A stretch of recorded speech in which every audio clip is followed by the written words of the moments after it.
All right, what's up everyone? Welcome to the Surfside PPC YouTube channel. Today I'm going to be going over how to avoid losing search engine traffic during Google's core updates. So 6 different questions to ask yourself specifically as you're creating content.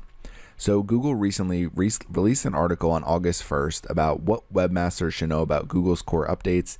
It's on their Webmaster Central blog. I will put the URL in this video description so you can read it. But essentially they went over how Google is releasing new updates every single day that are going to improve their search results. They have some very large updates as well, which are usually considered core updates. So if we scroll down here a little bit, you can see that they talk about focusing on content and going over some content and quality questions. So I've taken all of these different questions here and boiled them down to about 6 different questions that you should ask yourself as you're creating content, so you know whether or not that the content that you're creating is going to rank high in Google. So we're going to come back over here. And the first thing I want to go over is with beachfront decor. I've tried to focus on some of these different things like creating high quality content consistently. And since October 15th, now to about August, since October to July, I've been able to about triple my traffic, and a lot of it has come from search engines. So a lot of it just comes down to consistently creating content and understanding that it's going to take time to keep creating content and seeing some of those results pay off. So this has taken me months, and it's not what I work on full time, but just as a part-time project with beachfront decor, consistently creating content is going to get you more impressions and get you more clicks in the Google search results. So the first question to ask yourself is your content original and substantial? So it should include original research, should be comprehensive to cover the entire topic. Now, obviously it doesn't have to be exactly original. There's going to be some overlap between different creators and what you're writing about. A lot of different people write about driving website traffic to a website, but what you need to go over is if it's not exactly original, it needs to be substantial and it needs to really differentiate itself from your competitors' content. So a good example is Wikipedia. So if you take any article on Wikipedia, they usually have a ton of content about it. So this is the table of contents over here to the left-hand side. I just clicked on random on Wikipedia and got the War of 1812. And it's essentially a mini book. And there's all these different links to different websites. They have over 100 sources for this single article. So you really want your content to be really substantial and really comprehensive to cover the entire topic. So that's going to take us into number 2. Is the content insightful and is it useful? People should leave feeling they've learned something new after reading or watching your content. So if someone is clicking through to your website, they should feel like they've learned something new when they're looking up a specific topic. So a good example here is one of the articles that Google actually linked to. So if we come back over here to their Webmaster Central blog, so they go over EAT. So EAT stands for expertise, authoritativeness, and trustworthiness. And the first one they go over is EAT and SEO by Marie Haynes.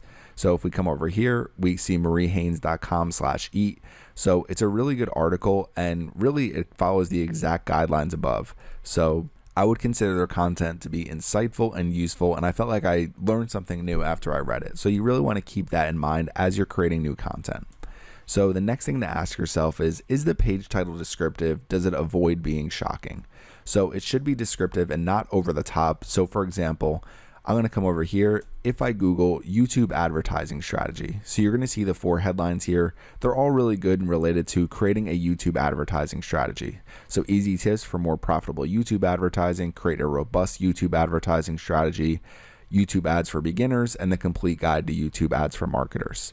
So if we come back over here, I think those are all really good page titles. So if I were to create a page title like the YouTube advertising strategy that will earn you $1 million this year, that's a little bit shocking. It's a little bit exaggerated. And when Google looks at it, they're probably going to say this is a little bit over the top. So we'd rather rank some of these other pages higher that are really just focused on giving you a good YouTube advertising strategy so you can get started with YouTube.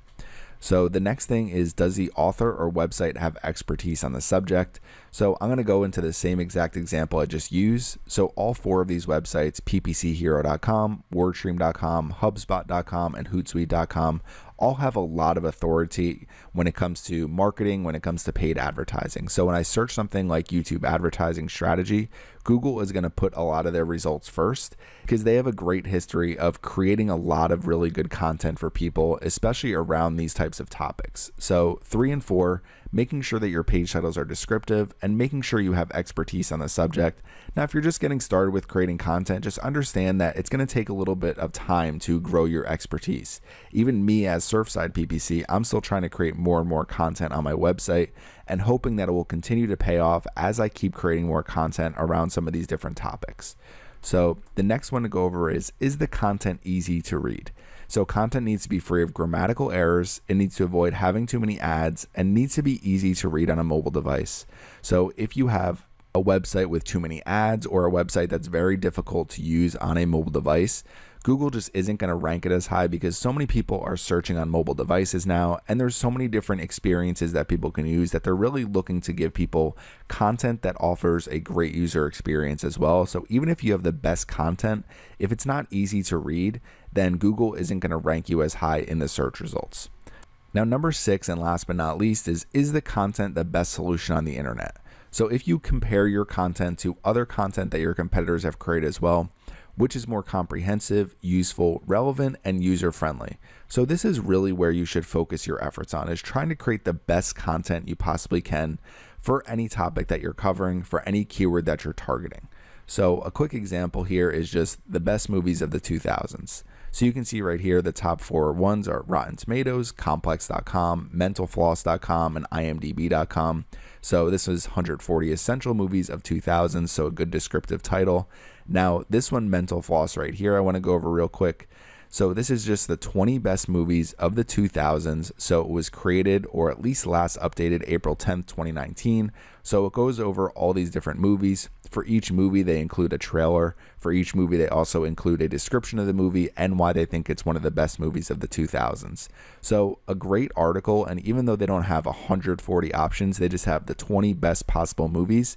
And it's one thing to keep in mind is that you really just need to focus on creating the best possible content you can when you're really targeting these keywords, and making sure that you're providing a solution for people so that when they click through your website, they get something useful out of it. It's a user-friendly experience, and really you just want to make sure people feel like they've spent their time wisely by clicking on your headline, going through to your article, and consuming your content.